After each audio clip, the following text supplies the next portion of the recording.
faya ibadallah usikum wa nafsi taqwallah wa ta'atihi la'allakum tuflihun. Ittaqullaha haqqa tuqatih wa la tamutunna illa wa antum muslimun. Kena disimpulkan saja lah kalamnya. Besar kaum Cipaganti yang dirahmati Allah, atas karunia nikmat yang Allah berikan kepada kita bersyukur di akhir pekan dan akhir bulan di bulan September ini. Nuhun kan? Bertepatan dengan tanggal 14 di bulan Rabiul Awal. Kita bersyukur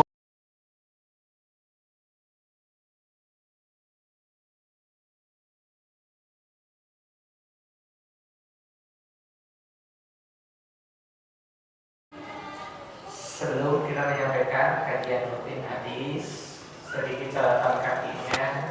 Hari ini tanggal 30 September memiliki catatan tersendiri bagi bangsa kita dengan peristiwa yang sempat menjadi catatan hitam kita menyebutnya, yakni peristiwa G30 PKI tahun 1960. Semoga kita tetap mengingat peristiwa ini, semoga tidak terulang di masa yang akan datang, dan kita menjaga keluarga kita agar tidak terkontaminasi dengan paham-paham anti Tuhan. Oleh karena itu kita berdoa kepada Allah Subhanahu wa Ta'ala, semoga para pejuang, para pahlawan yang telah gugur dalam menjaga kebersamaan negeri yang kita cintai ini, wabil khusus dalam peristiwa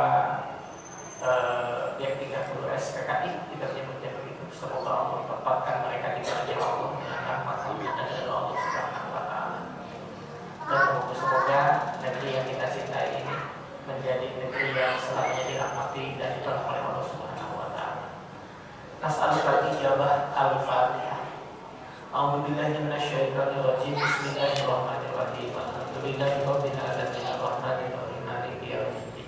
Iyyaka na'budu wa iyyaka nasta'in. Ihdinas siratal mustaqim. Shiratal ladzina an'amta 'alaihim ghairil maghdubi 'alaihim waladdallin. Amin. Baik, jamaah sekalian yang dirahmati oleh Allah, masih dalam pesan Rabiul Awal, bahwa kemarin disampaikan sedikitnya ada 5 kewajiban kita terhadap Rasul. 1. Mengimaninya. Quran Surah At-Taghabun ayat 8. Yang kedua adalah mencintainya. Ali Imran ayat 31. Yang ketiga adalah mentaatinya. Al-Hasyr surah ke-59 ayat 7. Yang keempat adalah ittiba. Ali Imran ayat 31. Dan yang kelima, kewajiban kita terhadap Rasul adalah meneladaninya. Quran surah Al-Ahzab ayat 21. Itu catatan kita beberapa waktu yang lalu tentang kewajiban kita terhadap Rasulullah SAW. Di antara cara kita mentaati Rasul, di antara cara kita mencintai Rasul, di antara cara kita taat ittiba terhadap Rasul adalah membiasakan bersolawat kepada Rasul. Al-Ahzab ayat 56. Innallaha wa malaikatahu yusholluna 'alan nabi ya ayyuhalladzina amanu shollu 'alaihi wa sallimu taslima. Nah, sore ini kita ingin melihat di antara makna sholawat itu adalah memetakan sunnah-sunnah Rasul. Jadi bersolawat artinya mencintai Rasul, memuliakan Rasul, memperjuangkan apa yang diperjuangkan oleh Rasul. Konkretnya bersolawat artinya menegakkan sunnah-sunnah Rasul. Ya. Di antara sunnah Rasulullah Shallallahu Alaihi Wasallam dalam riwayat Abu Hurairah radhiyallahu an didokumenkan oleh Imam Al-Hakim, Rasulullah Shallallahu Alaihi Wasallam bersabda, salasun, ada 3 hal, mankunna, barang siapa yang memilikinya ketiga ini, mankunna fihi, apabila ketiga hal ini ada pada dirinya, ada pada diri kita, hasabahullahu hisaban yasira, Allah memberikan garansi setiap kita akan mendapatkan hisaban yang ringan dari Allah. Yang kedua, jaminan Allah apabila kita memiliki 3 hal ini, wa adkhalahul jannah, dan Allah akan memasukkannya ke dalam surga. Sekali lagi, Rasul menjelaskan ada 3 hal apabila kita mampu mengakumulasinya, kita mampu memetakan akumulasinya, kita mampu memetakannya, kita mampu mengamalkannya. Ketiga hal ini janji Allah apa? 1, kita akan dimudahkan dalam yaumul hisab, perhitungan di hadapan Allah. Yang kedua, Allah memberikan garansi kita menjadi ahli surga. Oke, kita bahas dulu ini yang pertama. Di hadis yang lain dijelaskan, bahkan di surah Al-Baqarah ya, tentang Allah memberitahukan tentang hisab ini, ya. Allah memberitahukan tentang hisab ini kepada kita, ya, bahwa hisab itu benar adanya. Di surah Al-Ghasyiyah, di akhir ayat Allah masih tahu, inna ilaina iyabahu summa inna alaina hisabahu.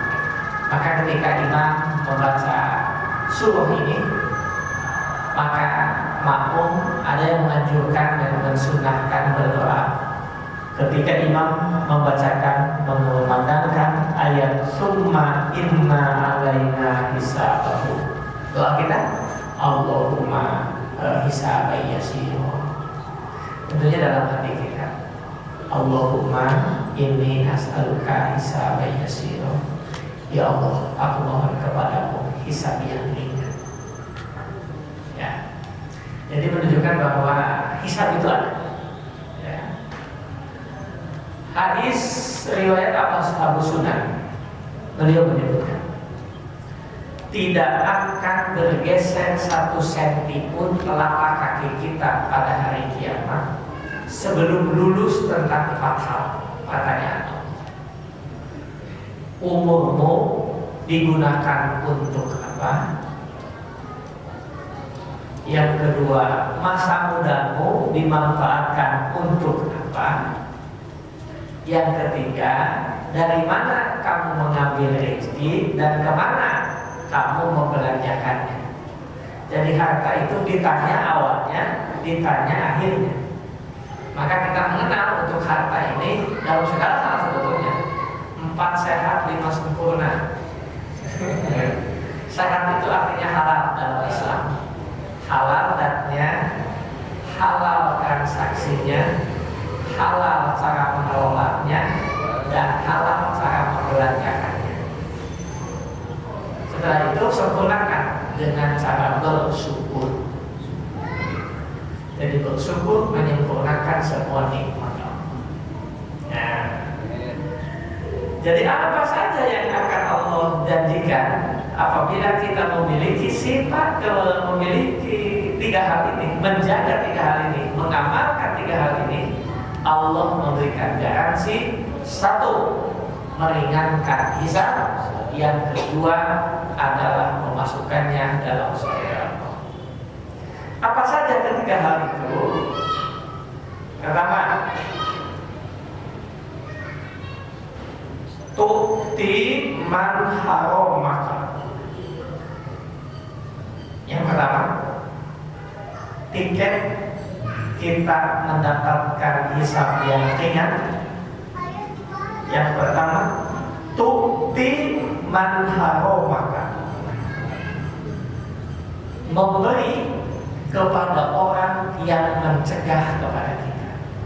Sederhanakan, memberi kepada orang yang pelit kepada kita. Ini kan tidak mudah, berat ini. Karena berat, maka imbalannya pun besar. Ya. Pelit, nerepet jahe. Untuk kasihan dengan kemarin, orang yang pelit, orang yang bakhil, bahkan mbahnya bakhil namanya sufun, itu adalah balan iblis. Masih ingat tentang dialog Rasul dengan iblis ketika Rasul bertanya, ya iblis, berapa pendukung fanatikmu dari umatku? 10. Jadi pendukung fanatik iblis, balan iblis itu ada 10. Siapa saja? Salah satunya adalah al-bahilu, orang-orang yang pelit, medit, korek, merepet jahe, untuk kasihan, tinggal betul. Itu saking banyaknya itu.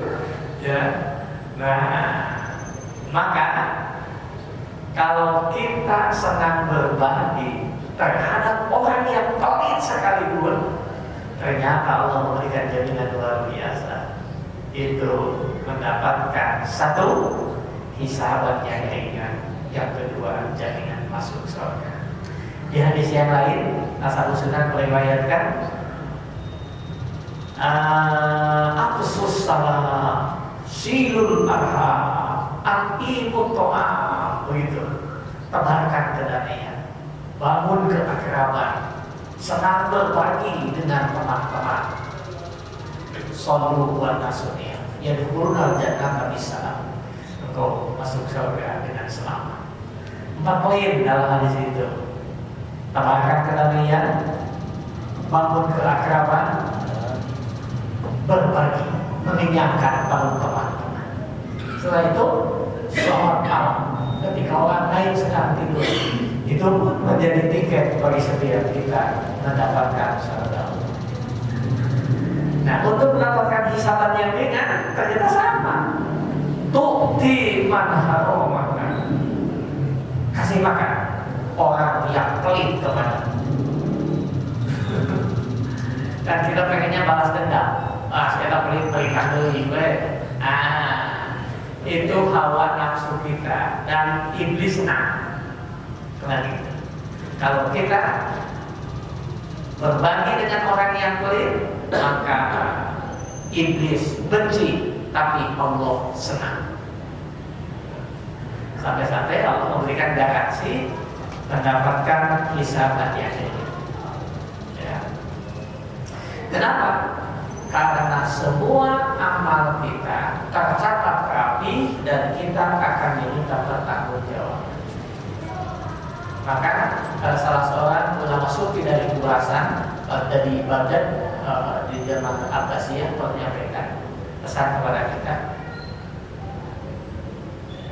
kalau kamu mau berbuat maksiat, silakan saja, asal kamu sanggup mempertahankannya, mempertanggungjawabkannya di hadapan Allah. Yang kedua, silakan saja mau berbuat maksiat semau-maumu, asal kamu mampu menahan sakitnya gusuran malaikat Jabaniyah. silakan saja mau berbuat maksiat, asal kau sanggup saja tentang itu. Ya. Yang kedua, yang dapat jaminan hisaban yang ringan dan jaminan kunci surga. Poin yang kedua adalah wata'fu amman dolamaka, memaafkan orang-orang yang telah mendolimi kita, memfitnah kita, menyakiti kita. Balas nggak usah, biar urusan Allah saja. Wah, ini hati malaikat yang kayak begini. Ternyata mangkal, jongkol, kesel, berat, dan setan senang itu mengompori dalam hati kita. Kita keluarkan setan dalam hati kita. Saya maaf. Begitulah Rasulullah SAW memberikan teladan. Pertama, ketika ke Taif, kita sebab menyebutnya ini adalah deklarasi Taif, pesan Taif kepada kita. Ketika sampai ke Taif, Rasul ingin menyampaikan dakwah, bukannya disambut, tapi disambit dengan waktu segala macam diusir sampai bertujuan darah. Datang malaikat memberikan bantuan. Gimana? Ini hancurkan Taif. Jangan. Mereka tidak tahu. Mereka belum paham. Kalau orang tuanya belum beriman, semoga anak cucu kemudian hari dia beriman. Coba kalau kita balas, seru. Kalau kita pengennya begitu, kita kumpulkan geng kita kumpulkan preman-preman kita. Ini balas. Ternyata ini pekerjaan yang tidak ringan, ini sangat berat, ini sangat dahsyat. Ternyata pahalanya juga sangat luar biasa. Kalau lihat sampai sini, sehingga nama asal umat Muhammad kita ini. Kalau lihat potret hadis ini, rasa-rasanya malu kita ini, mengaku cinta Nabi, mengaku umat Nabi. Tapi perilaku sikap kita ternyata masih berbanding terbalik dengan yang dicontohkan oleh Nabi. Jadi ada melihat malu juga kita kepada Nabi sebetulnya. Kalau lihat pesan ini. Yang ketiga, wa tasilu man qata'aka, menyambungkan silaturahim, menyambungkan cinta kasih, menyambungkan persahabatan dengan orang-orang yang memutuskan persahabatan dengan kita. Ini pun memerlukan kesiapan mental, kesiapan psikologi, kesiapan sosial. Ini bukan pekerjaan mudah. Ternyata Allah pun memberikan balasan yang setimpal dan lebih baik, diringankan hisab kita dan didapatkan jaminan masuk surga. 3 poin.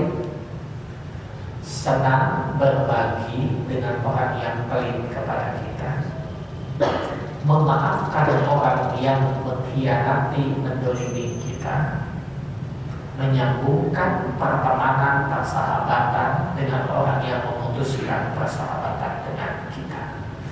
Itu semua sangat personality, itu semua sangat pribadi. Kita sanggup melakukannya. Itulah contoh umat Rasulullah SAW. Setelah Taif, kita pun menemukan data sejarah tentang Fathu Makkah. Ketika Rasulullah dengan ratusan ribu pasukan yang ingin berangkat haji ke Mekah, kemudian mereka masuk ke Mekah tanpa perlawanan. Lalu Mekah bergetar. Apa kata Nabi? Ini amnesti masa kalian. Aku tidak akan membalas apa yang telah dilakukan. Padahal ketika di Mekah, Rasul mendapatkan intimidasi, pengusiran, bahkan embargo ekonomi. Sumayyah, pejuang sahabat Nabi, sampai dibunuh, ditusuk dadanya, tembus ke punggung oleh Abu Jahal dan kawan-kawan karena menjaga, membela ajaran Rasul. Ketika Rasul tampil menjadi pemimpin, Rasul menjadi memiliki kekuatan yang mumpuni, tidak berikan balasan apa-apa. Kalian aman, kalian bebas, kalian silakan beraktivitas, kami tidak akan memberikan pembalasan. Ini luar biasa. Ini Rasul yang sudah jaminan keselamatan, punya tiket surga sudah di tangan. Kita belum punya apa-apa, belum juga bisa melakukan yang terbaik bagi kita. Inilah pesan akhir bulan dan pesan akhir pekan Sabtu ini. Semoga Allah mempantaskan kita mendapatkan hisaban yang ringan dan jaminan surga Allah. Senang berbagi, maafkan orang yang telah berdosa kepada kita, dan sambungkan silaturahim. Semoga Allah yang Maha Sempurna menyempurnakan semua impian kita dan menjadikan kita dan mempantaskan kita, keluarga kita, menjadi umat Rasulullah Sallallahu Alaihi Wasallam. Wallahu a'lam bishawab. Subhanakallahumma wa bihamdika asyhadu an la ilaha illa anta astaghfiruka wa atubu ilaik. Wassalamualaikum warahmatullahi wabarakatuh.